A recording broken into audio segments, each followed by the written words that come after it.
You ever seen someone so drunk on power they duct tape a woman's mouth shut in the back of a police car? Yeah, that happened. But let me tell you something. He taped the wrong woman. It all started just past midnight in a sleepy southern town called Larkspur Bend. The streets were quiet, the air thick with that kind of post-thunder humidity that makes everything feel heavy. Dr. Celeste Monroe, a black nurse practitioner with 22 years in the game, had just wrapped a brutal 14-hour shift at the free clinic downtown. She wasn't flashy, wasn't loud, just one of those people who carried the world without ever asking for credit. She stepped out the back door of the clinic, leather bag in hand, joints creaking like old floorboards, and stood still under the dim glow of a flickering street lamp. For a moment, she didn't move, just breathed. Then she whispered to herself, "One more stop," and got in her car. 10 minutes later, she pulled into the empty parking lot of a 24-hour pharmacy. You know the kind. Cold lights, bored teenage cashier scrolling his phone, the place smelling like plastic and bleach.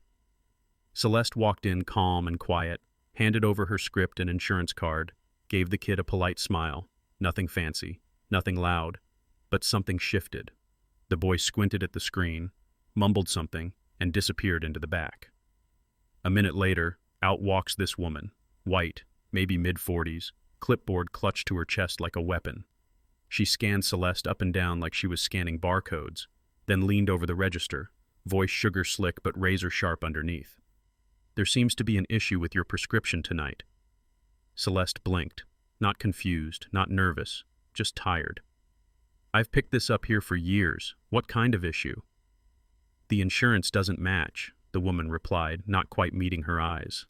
Celeste calmly held up her ID again. "Everything's correct. Double check it." But you could feel it. The tension wasn't about the insurance. It was about the fact that a tired black woman was daring to take up space without apologizing for it. Then the words no one forgets. "I'm going to have to call this in." Celeste's shoulders didn't slump. She didn't protest, just looked at her. "You don't have to. You're choosing to." And yet, the call was made. Enter Officer Rick Darnell, late 30s, white, buzz cut, the kind of guy who polishes his boots more than he polishes his conscience. He walks in like he owns the zip code, followed by his partner, a younger cop named Morales, eyes darting like he's trying to disappear inside his own uniform. No one asks Celeste any questions. No one checks the screen, the prescription, her ID. Darnell just says, "Step outside." When she doesn't move fast enough, not argue, not resist, just doesn't leap to obey, he grabs her wrist, not like a cop helping someone, like someone reminding her that her body wasn't hers anymore. They cuffed her right there, in front of the teen cashier who wouldn't look up, in front of the manager who folded her arms like she'd just taken out the trash.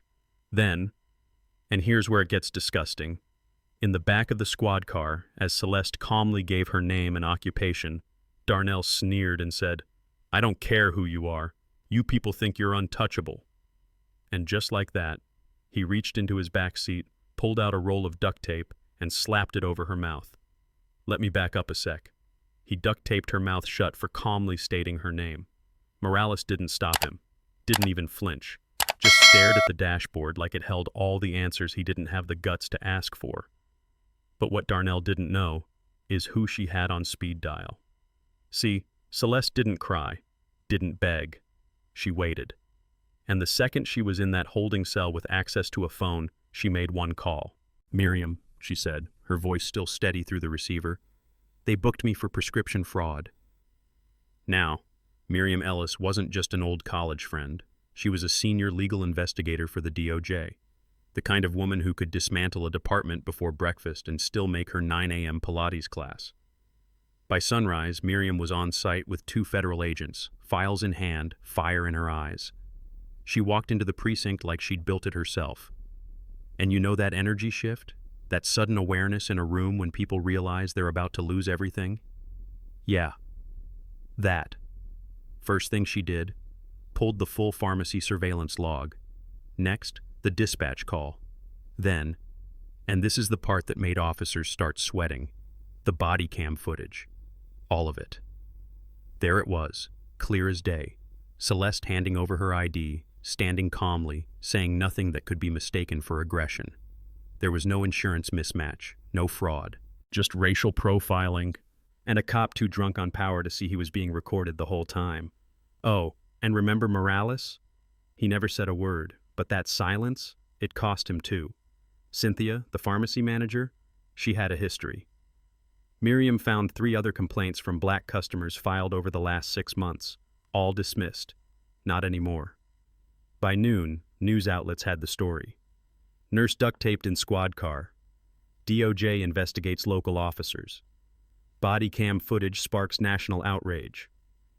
Darnell tried to play it cool when Miriam returned, sneering as he dropped his badge on the table like he still had control.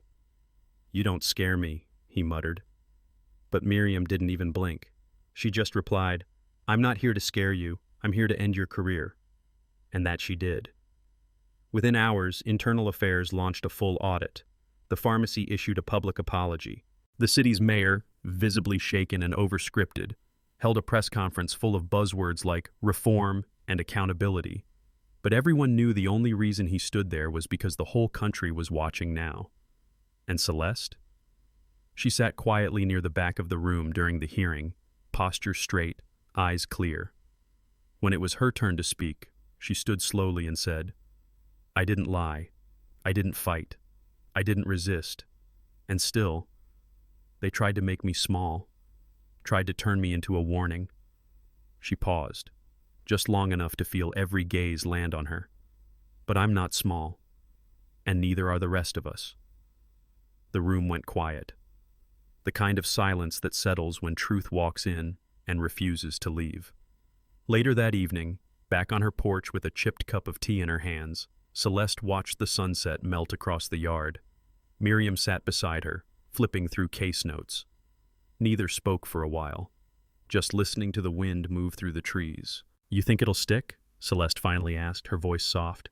Miriam smiled, tired but sure. "Maybe not all of it, not yet, but something cracked this time, and cracks don't go away, they spread." Celeste nodded, not with hope, not with despair, just a quiet understanding that once you shine a light, some shadows never return. "So now let me ask you, was justice served, or did they just put a Band-Aid on a bullet wound?" Drop your thoughts in the comments. Do you think real change is possible, or are we still duct taping the truth? And if this story moved you, like, share and subscribe. Not for the algorithm, for the voices still waiting to be heard. Stay strong, stay loud, and most of all, stay watching.